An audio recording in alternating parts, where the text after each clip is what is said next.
लेकिन बोरा सर, एक short response उस पर चाहूंगी। ब्रिटेन का इन्वॉल्वमेंट, फ्रांस का इन्वॉल्वमेंट, क्या नेटो खुद इसको और एस्केलेट करने की कोशिश करना चाहता है?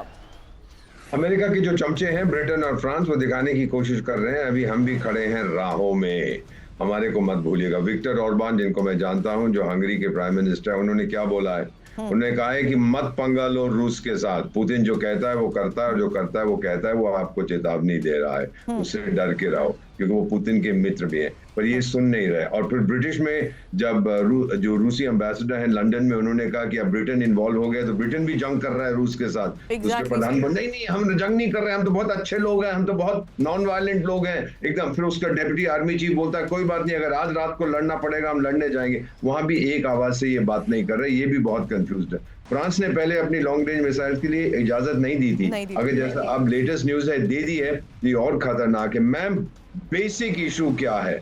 नेटो को रखिए जिंदा, ये बाइडेन साहब जो हैं अमेरिका के, नेटो को जिंदा रखिए, नेटो को इन्वॉल्व करिए, क्योंकि रूस पहले अगर ठोकेगा तो फ्रांस और यूके को ठोकेगा, ये नष्ट हो जाएंगे, ये नष्ट हो जाएंगे।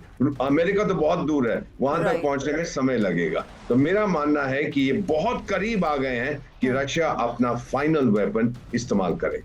Understood sir. लेकिन जी, I'll get back to you, sir, कि इस बीच खबर यह है कि यूक्रेन के थर्मल प्लांट पर रूस ने एक भीषण हमले को अंजाम दिया है और ये कुराखोवो के थर्मल प्लांट पर बड़ा अटैक है। हालांकि थर्मल पावर प्लांट पर बड़ी एयर स्ट्राइक को लेकर खबर जानिए, जहां बमबारी में पावर प्लांट पूरी तरीके से तबाह हो चुका है।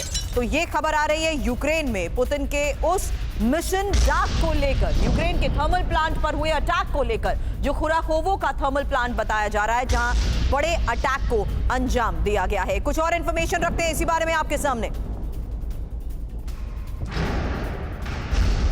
तो खबर है यूक्रेन के थर्मल पावर प्लांट पर हुए उस बड़े हमले को लेकर, जहां खुराकोवो थर्मल पावर प्लांट जिस पर भीषण बमबारी हुई है, तस्वीर भी आपके सामने है। रूस की वो एयर स्ट्राइक जिसमें पूरी तरह पावर प्लांट तबाह हो गया। खुराकोवो पावर प्लांट यूक्रेन के बड़े पावर प्लांट्स में शुमार है। कई दिनों से यूक्रेन के अलग अलग पावर प्लांट्स पर जिस तरीके से हमले को अंजाम दिया जा रहा है, आज ये खबर आ रही है कि कैसे यूक्रेन की ऊर्जा क्षमता को ध्वस्त रूस करना चाहता है। इसलिए अब एक और पावर प्लांट को निशाना बनाया गया है। अब यूक्रेन पर बड़े हमले की तैयारी में रूस कैसे है, खबर जानिए। हाइपरसोनिक मिसाइल से हो सकता है हमला, और ये क्यूपिस्टिन यार साइट में रूस ने एयर स्पेस बंद कर दिया है। यूक्रेन पर हाइपरसोनिक मिसाइल अटैक का इसी वजह से शक कैसे गहराता जा रहा है। बड़ी खबर आपको बता दें, क्या यूक्रेन पर बड़े हमले का काउंटडाउन हो चुका है शुरू? यही होगा सवाल, क्योंकि खबर है किसी भी वक्त बैलिस्टिक मिसाइल से यूक्रेन पर बड़ा हमला मुमकिन है और रूस ने अब मिसाइल टेस्ट साइट का एयर स्पेस भी बंद कर दिया है। क्यूपिस्टिन यार साइट के आसपास हवाई क्षेत्र पूरी तरीके से बंद कर दिया गया है और मिसाइल टेस्ट साइट के एयर स्पेस बंद होने से हमले की आशंका कैसे बढ़ गई है। एक्सपर्ट से सवाल करने से पहले जानिए यूक्रेन के दिनिप्रो पर कुछ दिन पहले कैसे आईसीबीएम मिसाइल से हमले को अंजाम दिया गया। अब यूक्रेन के दूसरे शहरों पर बैलिस्टिक मिसाइल अटैक का खतरा क्या और ज्यादा बढ़ता जा रहा है? बख्शी साहब, देखिए, मैं एक चीज समझाना चाहता हूं कि पुतिन साहब ने कहा था कि अगर आप एटैकम्स, अगर आप स्टॉर्म शैडो और स्कैल्प मिसाइल्स रूस के खिलाफ इस्तेमाल करते हैं तो साफ बिल्कुल क्लियर है कि ये इस्तेमाल यूक्रेन के सैनिक नहीं कर सकते। They don't have access to the satellite imagery. वो क्रिप्टो कोड्स नहीं जानते जिसके जरिए टारगेटिंग डेटा फीड किया जाता है। इसके लिए अमेरिकन सोल्जर्स, ब्रिटिश सोल्जर्स की जरूरत ऑन ग्राउंड है, चाहे वर्दी में हो चाहे सिविलियन कॉन्ट्रैक्टर्स हो। लेकिन उनका कहना है कि अगर इसके बावजूद ये इस्तेमाल किया गया, इसका मतलब सीधे सीधे कि अमेरिका, यूके और फ्रांस डायरेक्ट कॉन्फ्लिक्ट में है रशिया के साथ। उसने वार्निंग शॉट फायर की थी अपने इंटरमीडिएट रेंज या आईसीबीएम बैलिस्टिक मिसाइल R-26 के साथ, जिसको उसने MIRV इस्तेमाल किया। मतलब पहली बार लाइव फायरिंग हुई है एक इंटरमीडिएट रेंज बैलिस्टिक मिसाइल या इंटरकॉन्टिनेंटल बैलिस्टिक मिसाइल की, और वो भी multiple re entry targetable warheads के साथ, मर्व के साथ 4 वॉरहेड फटते हुए देखे गए थे। ये वार्निंग शॉट थी कि साहब अभी भी रुक जाइए। Right, लेकिन अमेरिका ने, यूके ने, फ्रांस ने बड़े तिरस्कार के साथ इसको अनदेखा कर दिया है।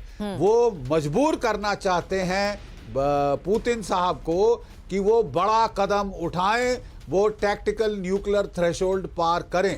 मैं समझता हूं ये बहुत खतरनाक किस्म का रवैया है, बहुत Right, sir. बेवकूफ और बचकाना रवैया है, जिसके बड़े खराब अंजाम हो सकते हैं आने वाले दिनों में।